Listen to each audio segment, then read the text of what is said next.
नमस्कार दोस्तों, स्वागत है आपका हमारे YouTube चैनल जीके ट्रैकर पे। देखिए फ्रेंड, आज के वीडियो में हम बात करेंगे जो हमारी एक सीरीज है Uttarakhand GK book wise MCQ series, जिसमें हम धामी जी की पुस्तक को कवर कर रहे हैं। 44 पार्ट हम अभी तक कंप्लीट कर चुके हैं। आज हम हमारी इस सीरीज की 45वीं क्लास को यहाँ पे जानेंगे। उत्तराखंड की ज्योग्राफी से संबंधित हमने सवालों की स्टार्टिंग करी थी। हिमालय की श्रेणियां और उत्तराखंड का जो भौगोलिक विभाजन है उसके एमसीक्यूज हम देख रहे हैं। अगर आपने इस सीरीज की पिछली क्लासेस को नहीं देखा है तो प्लेलिस्ट से आप उनको देख सकते हैं। तो चलिए दोस्तों, आज की वीडियो को शुरू करते हैं। आज का हमारा पहला सवाल है, लघु हिमालय क्षेत्र की ऊंचाई कितनी है? जो लघु हिमालय है, लास्ट वीडियो में हमने ट्रांस हिमालय के बारे में, महान हिमालय के बारे में जाना। जो लघु हिमालय है इसकी ऊंचाई यह 1200 से 4500 मीटर की ऊंचाई वाले इलाकों की श्रेणियां मानी जाती हैं। ठीक है, यानी लघु हिमालय जो है इस ऊंचाई के मध्य के इलाके को माना जाता है। इसके ऊपर आपका ट्रांस हिमालय। ठीक है, अगर हम चौड़ाई की बात करें तो लगभग 70 से 100 किलोमीटर के करीब का ये पूरा क्षेत्र इसकी चौड़ाई है। उत्तराखंड राज्य के संदर्भ में लघु हिमालय से संबंधित निम्न कथनों में से गलत कथन का चयन करें। पहला, इस भाग की पर्वत श्रेणियां पूर्व से पश्चिम मुख्य श्रेणी के समांतर में फैली हुई हैं। क्या यह सही है? लघु हिमालय की जो पर्वत श्रेणियां हैं वह पूर्व से पश्चिम की दिशा में मुख्य श्रेणी यानी जो महान हिमालय है उसके समांतर में फैली हुई है। यह आपका बिल्कुल सही है। ठीक है, इस पर्वत श्रेणी की ऊंचाई 1200 से 4500 मीटर के मध्य में और चौड़ाई लगभग 75 किलोमीटर के बीच है। यह भी सही है। चौड़ाई हमने देखा था एवरेज 70 से 100 किलोमीटर के बीच है, एवरेज मानेंगे तो 75 के आसपास। ठीक है, इसका विस्तार उत्तराखंड के 9 जिलों में है। जो लघु हिमालय है, लघु हिमालय को मध्य हिमालय के नाम से भी जाना जाता है। ठीक है, इसका जो विस्तार है उत्तराखंड में यह 9 जनपदों में है। केवल 4 जनपदों में इसका विस्तार नहीं है। एक पिथौरागढ़ है, बागेश्वर है, उधम सिंह नगर और हरिद्वार। इन 4 को छोड़ के बाकी सभी जनपदों में मध्य हिमालय का विस्तार आपको देखने को मिलेगा। जैसे मैंने आपको कहा, इसका अन्य नाम मध्य हिमालय भी है, इसे लघु हिमालय भी कहते हैं और इसे हिमांचल यानी हिम का आंचल भी कहते हैं। ठीक है, इस पर्वत श्रेणी में जीवाश्म भारी मात्रा में पाए जाते हैं। गलत हो जाएगा। लघु हिमालय में जीवाश्म का अभाव हमें देखने को मिलता है, यानी यहां पर जीवाश्म नहीं होते हैं। ठीक है, इसी लघु हिमालय में, इसी मध्य हिमालय में जो उत्तराखंड के प्रसिद्ध पर्यटन स्थल हैं, चाहे वो मसूरी हो, रानीखेत हो, वो इसी क्षेत्र में आते हैं। क्वेश्चन आता है मसूरी जो है वो किस पर्वत श्रेणी में है? तो लघु हिमालय में। रानीखेत किस में है? लघु हिमालय में।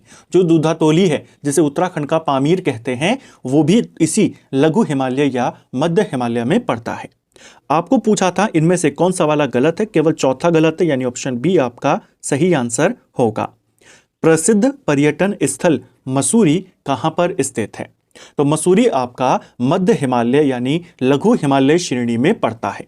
ऑप्शन सी हमारा सही आंसर होगा। ठीक है, मसूरी को पहाड़ों की रानी भी कहा जाता है। हमने लास्ट वीडियो में जब देहरादून जनपद की बात करी थी तो पहाड़ों का राजा ये किसको कहा जाता है? उत्तराखंड में चक्राता के लिए इस्तेमाल होता है। ठीक है, उत्तराखंड में निम्न में से कौन सी पर्वत श्रेणी मुख्य सीमांत भ्रंश यानी मेन बाउंड्री फॉल्ट, जिसे हम कहते हैं MBF इसे करना, और मुख्य मध्यवर्ती भ्रंश यानी MCT इनके मध्य में स्थित है?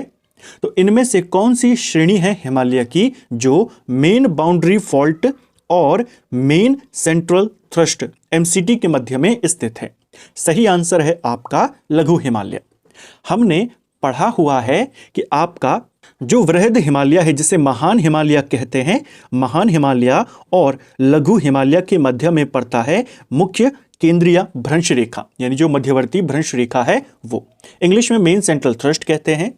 लघु हिमालय के बाद यहां पर आपकी शिवालिक श्रेणी आती है, यानी जिसे हिमालय की सबसे बाहरी श्रेणी कहते हैं। लघु हिमालय और शिवालिक के मध्य में पड़ता है मुख्य सीमांत फॉल्ट या भ्रंश यानी मेन बाउंड्री फॉल्ट। अब आपको पूछा है कि MCT के बीच में और MBF के बीच में कौन सी हिमालय की श्रेणी है? तो वो लघु हिमालय है। कई बार सवाल यहां से बने हुए हैं कि महान हिमालय और लघु हिमालय के बीच में क्या है? MCT। लघु हिमालय और शिवालिक के मध्य में क्या है, MBF, और MCT और MBF के मध्य में क्या है, लघु हिमालय। यही आपसे पूछा गया था, यही हमारा उत्तर है। ठीक है, किस पर्वत श्रृंखला को उत्तराखंड का पामीर कहा जाता है? इनमें से उत्तराखंड का पामीर दूधातोली पर्वत श्रृंखला को कहते हैं। ऑप्शन बी सही आंसर होगा। जो दूधातोली श्रृंखला है ये कहां पर स्थित है? ये लघु हिमालय में ही पड़ती है। इसका विस्तार 3 जनपदों में है। ये चमोली में भी है, ये अल्मोड़ा में भी है, ये पौड़ी में भी है। 3 जनपदों में इसका विस्तार है, फैलाव है। जो दूधातोली श्रृंखला है यहां से 5 नदियों का उद्गम होता है, जिसमें पश्चिमी रामगंगा सबसे इंपॉर्टेंट है। इसके बाद आपकी आटागाड़ आती है, ये भी यहीं से आती है। नयार नदियां यानी दोनों नयार, पूर्वी और पश्चिमी नयार, दोनों दूधातोली से आती हैं। और एक नदी है आपकी वुनो नदी। तो इन 5 नदियों का उद्गम है दूधातोली श्रृंखला। ठीक है, निम्न में से किस नदी का उद्गम उत्तराखंड राज्य के दूधातोली पर्वत श्रृंखला में नहीं है? तो पश्चिमी रामगंगा आती है, आटागाड़ आती है, वुनो आती है। इन 3 के अलावा नयार नदियां, दोनों नयार नदियां आती हैं, यानी कोसी नदी का उद्गम यहां से नहीं होता। ऑप्शन डी आपका सही आंसर होगा। राज्य में दूधातोली क्षेत्र के विषय में निम्न कथनों में से सत्य कथन को चुनें। सही कथन कौन सा है? देखिए, उत्तराखंड राज्य में की ग्रीष्मकालीन राजधानी गैरसैंण इसी क्षेत्र में पड़ती है। पहला आपका बिल्कुल सही है। जो दूधातोली श्रृंखला के आसपास का इलाका है, यहाँ के क्षेत्र का इलाका है गैरसैंण, वो यहीं पर पड़ता है। ठीक है, जो गैरसैंण है यानी वो इसी क्षेत्र में आता है। ब्रिटिश काल में यह क्षेत्र चांदपुर परगने में शामिल था। ये भी आपका सही है। पहले उत्तराखंड में 52 गढ़ थे, उनमें सबसे इंपॉर्टेंट जो गढ़ था वो चांदपुर गढ़ था। वहीं पर पंवार वंश की स्थापना होती है। ये वाला जो इलाका था गैरसैंण और दूधातोली श्रृंखला वाला इलाका, ये चांदपुर परगने में शामिल था। वीर चंद सिंह गढ़वाली की समाधि इसी क्षेत्र में स्थित है। इसी क्षेत्र में गैरसैंण के नजदीक है आपका कोदिया बगड़, वहीं पर उनकी समाधि है। हर साल 12 जून को उनकी स्मृति में मेले का आयोजन भी होता है। ठीक है, यह क्षेत्र सदैव हिम आच्छादित रहता है। क्या यह सही है? दूधातोली क्षेत्र क्या हमेशा बर्फ से ढका रहता है? गलत हो जाएगा। यहां पर जो पशु चारक हैं वे अपने पशुओं को चराने भी लेकर आते हैं, तो ग्रीष्म काल में यहाँ पे आपको घास के मैदान देखने को मिलते हैं, बर्फ यहाँ पर नहीं होती। तो ये वाला आपका गलत है। आपको पूछा था कौन कौन से सही हैं, पहला, दूसरा, तीसरा आपके सही हो जाएंगे। उत्तराखंड में दून कहा जाता है। दून किसको कहते हैं? दून जो है ये संरचनात्मक घाटियों को कहा जाता है। ऑप्शन बी सही आंसर होगा। जो हमने पढ़ा अभी मध्य हिमालय के बारे में, मध्य हिमालय के बाद हिमालय की सबसे बाहरी श्रेणी शिवालिक आती है। शिवालिक और मध्य हिमालय के बीच में आपको चौरस मैदान, संकरी घाटियां, चौरस संरचनात्मक घाटियां देखने को मिलती हैं। इन्हीं को दून या द्वार कहा जाता है। ठीक है, अगला, चौखम दून कोठारी दून क्षेत्र उत्तराखंड के किस जनपद से संबंधित हैं? जो कोठारी दून है हमारा, जो चौखम दून है हमारा, ये पड़ते हैं आपके पौड़ी गढ़वाल में। उत्तराखंड में कई सारे इंपॉर्टेंट दून हैं, जिसमें सबसे इंपॉर्टेंट है देहरा, जो देहरादून के नाम से जाना जाता है। इसके अलावा एक आपसे पूछा जाता है पछुआ दून कहाँ पर है? ये भी देहरादून के आसपास है। पूर्वी दून ये भी देहरादून के आसपास है। चौखम दून और कोठारी दून या कोटरी दून भी इसको कहते हैं, ये आपके पौड़ी गढ़वाल में पड़ते हैं। चंडी दून हरिद्वार में पड़ता है। पाटली दून और कोटा दून, जो पाटली दून है और कोटा दून है, ये नैनीताल में पड़ते हैं। और एक है आपका हरकी दून, हरकी दून पड़ता है उत्तरकाशी में। ये कुछ इंपॉर्टेंट दून जिनकी लोकेशन पेपर में आ जाती है। राज्य में स्थित हिमालय की शिवालिक पर्वत श्रेणी के विषय में निम्न कथनों में से सत्य कथन का चुनाव करें। अब हम शिवालिक के बारे में जानेंगे, जो हिमालय की सबसे बाहरी पर्वत श्रृंखला है। ठीक है, सबसे पहला है आपका, यह हिमालय के दक्षिणतम पर्वत श्रेणी है। पहला बिल्कुल सही है। जो शिवालिक है ये हिमालय का सबसे दक्षिणी श्रेणी है। सबसे उत्तरी आपकी ट्रांस हिमालय पड़ती है, सबसे दक्षिणी सबसे बाहरी श्रेणी जो है वो शिवालिक है। इसकी उत्पत्ति मायोसीन से निम्न प्लायोसीन के मध्य में हुई, ये भी आपका बिल्कुल सही है। यह प्राचीन काल में यह मैनाक नाम से जाना जाता था। इसका जो नाम था वो मैनाक पर्वत के नाम से भी इसे जाना जाता था। उत्तराखंड का अधिकांश पर्यटन क्षेत्र शिवालिक श्रेणी में ही स्थित है, ये भी बिल्कुल सही है। उत्तराखंड के जो ज़्यादातर पर्यटन, जो प्रसिद्ध पर्यटन स्थल है वो तो मध्य हिमालय में है। फूलों की घाटी आपकी वृहत हिमालय में है। इनके अलावा जो ज़्यादातर हमारे पर्यटन जो जगह हैं वो शिवालिक में पड़ते हैं। यहाँ पर पूछा है कौन से सही हैं, सभी कथन आपके सही हो जाएंगे। शिवालिक के कई सारे अन्य नाम भी हैं। इसे हिमालय का पाद प्रदेश भी कहते हैं, इसे बाही हिमालय भी कहते हैं। ठीक है, हिमालय का सबसे नवीन भाग कौन सा है? तो हिमालय का सबसे नवीन भाग है शिवालिक। ठीक है, और शिवालिक का अन्य नाम आपको पता है बाही हिमालय। यही आपका आंसर है, ऑप्शन ए आपका उत्तर यहां पे होगा। ठीक है, जो शिवालिक था इसका प्राचीन नाम मैनाक पर्वत था। शिवालिक जो ये शब्द है इसका अर्थ होता है शिव की भौहें। ये क्वेश्चन भी पेपर में बना हुआ है कि शिवालिक का अर्थ क्या है। इसके अलावा जो शिवालिक है, जैसे हमने देखा कि ये हिमालय का सबसे नवीन हिस्सा है, इसीलिए यहाँ पर जीवाश्म आपको देखने को मिलते हैं। जीवाश्म की प्रचुर मात्रा शिवालिक में मौजूद है। ठीक है, यहाँ की जलवायु कैसी है? जो शिवालिक क्षेत्र है यहाँ की जलवायु गर्म शीतोष्ण जलवायु है। ठीक है, जो हमने दून घाटी के बारे में ऊपर बात करी, दून घाटी की जो जलवायु है वो उपोष्ण जलवायु है। दून की हो, भाबर की जलवायु, वो दोनों उपोष्ण जलवायु हैं। ठीक है, उत्तराखंड राज्य के संदर्भ में हिमालयी क्षेत्र में किस में सर्वाधिक वर्षा होती है? हिमालय की जो अलग अलग श्रेणियां हैं इनमें सबसे ज्यादा वर्षा जो होती है वो बाही हिमालय यानी शिवालिक में होती है। वर्षा काल में सबसे ज्यादा वर्षा यहीं पर होती है। ठीक है, अगला, शिवालिक पर्वत श्रेणी के संदर्भ में शिवालिक शब्द का क्या अर्थ है? तो शिवालिक शब्द का अर्थ होता है शिव की भौहें। ऑप्शन सी सही उत्तर होगा। विशाल सीमांत दरार किनके बीच पाई जाती है? यानी एमबीएफ की बात कर रहा है। विशाल सीमांत दरार, मेन बाउंड्री फॉल्ट। हमने पढ़ा था अभी कि इधर आपका लघु हिमालय होगा, इधर शिवालिक होगा। इन दोनों के बीच में कौन सी रेखा होती है? Main boundary fault. यही तो पूछा है कि ये किन किन के मध्य में है। ये शिवालिक और मध्य हिमालय के बीच है, यानी ये वाला आपका आंसर होगा। ऑप्शन सी आपका उत्तर है। ठीक है, अगला, उत्तराखंड राज्य के संदर्भ में हिमालय के पाद प्रदेश एवं शिवालिक पहाड़ियों में हल्की बलुई छिद्रमय मिट्टी को क्या कहते हैं? इस इलाके में जो हल्की बलुई मिट्टी, छिद्रमय मिट्टी हमें देखने को मिलती है, इसे टर्सरी मिट्टी के नाम से जाना जाता है। ऑप्शन ए आपका सही आंसर होगा। जो हिमालय का निचला इलाका है वहां पर शिवालिक की पहाड़ियों में ज्यादातर आपको टर्शरी मिट्टी ही देखने को मिलेगी। अगला, शिवालिक पहाड़ियों के निचले ढालों पर मुख्यतः कौन सी मृदा पाई जाती है? देखिए, शिवालिक के निचले इलाकों में, निचली ढालों पर आपको दोमट मिट्टी देखने को मिलेगी। ऑप्शन सी सही आंसर होगा।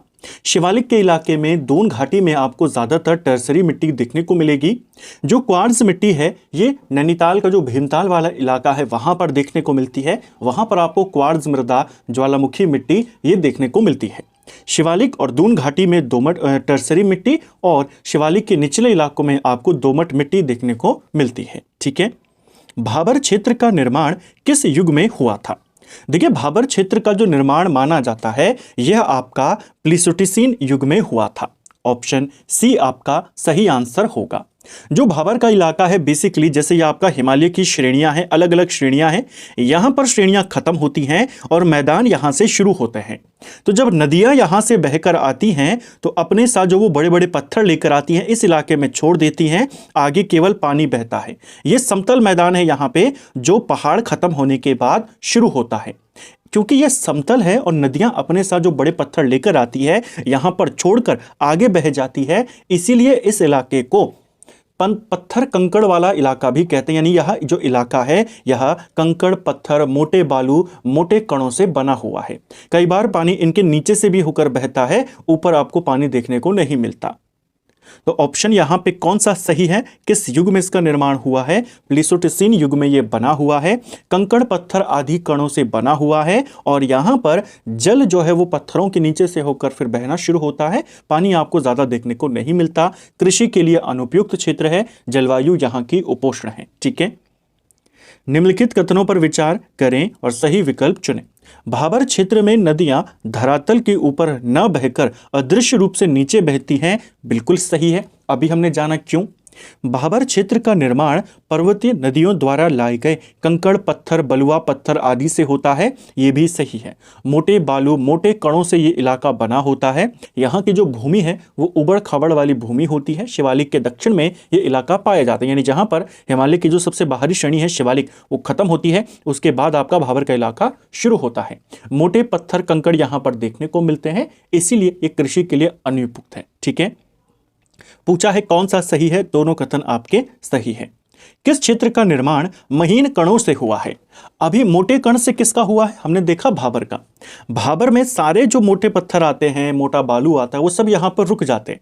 आगे आपका केवल पानी बहता है। अगला जो इलाका है मैदानी इलाका, वहां पर आपको पाताल तोड़ कुएं इसलिए देखने को मिलते हैं क्योंकि पानी या तो जमीन के बिल्कुल ऊपर बहेगा या बिल्कुल जमीन से लगकर बहेगा। तो जैसे ही आप जमीन में थोड़ी सी खुदाई करते हैं, पानी आपको मिल जाता है। दलदली भूमि वाला इलाका है, तराई वाला इलाका इसको कहते हैं। ऑप्शन सी सही आंसर हो जाएगा। ठीक है, काफी महीन कणों से यह बना हुआ है। पौड़ी का, इसके अलावा नैनीताल का जो दक्षिणी इलाका है और खासकर उधम सिंह नगर का जो अधिकांश इलाका है वो इसी तराई क्षेत्र में आता है। ठीक है, इस क्षेत्र का निर्माण महीन कणों वाली अवसादों से हुआ है। इस क्षेत्र की भूमि दलदली होती है, तरी वाला क्षेत्र इसको कहते हैं और यहां पर आपको पाताल तोड़ कुएं देखने को मिलते हैं। यहां पर धान की, गन्ने की जो उत्पादकता है वो ज्यादा होती है। यहां की जलवायु भी उपोष्ण प्रकार की है और यहां पर आपको दूसरे राज्यों के जो लोग हैं वो भी ज्यादा देखने को मिलते हैं। ठीक है, उत्तराखंड के किस भाग में पाताल तोड़ कुएं या स्रोत पाए जाते हैं? तो पाताल तोड़ कुएं आपको मिलेंगे तराई इलाके में, क्योंकि तरी वाला इलाका है, पानी बिल्कुल जमीन के साथ लगा हुआ है, थोड़ी सी भी खुदाई करने पर आपको ये मिल जाते हैं। तो ये आपका सही आंसर होगा।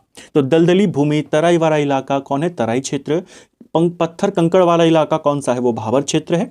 कौन सा क्षेत्र कृषि के लिए उपयुक्त है? वो तराई है। कौन सा नहीं है? वो भाबर है। ऐसे सवाल बनते हैं। मोटे अवसादों से कौन बना है? भाबर। महीन कणों से कौन बना है? तराई। ठीक है, तो फ्रेंड्स ये था हमारा आज का वीडियो जिसमें हमने उत्तराखंड जीके के 20 इंपॉर्टेंट सवालों को यहाँ पे देखा। इन क्वेश्चंस को हमने पूरी डिटेल के साथ, एक्स्ट्रा फैक्ट के साथ यहाँ पे कवर करने का प्रयास किया। उम्मीद करता हूं आपको आज का वीडियो पसंद आया होगा। अगर आपको ये वीडियो पसंद आई है तो वीडियो को लाइक करें, चैनल पर नए हैं चैनल को सब्सक्राइब करें, अपने दोस्तों के साथ शेयर करें। वीडियो आपको कैसा लगा कमेंट बॉक्स में हमें ज़रूर बताएं। Thank you friends.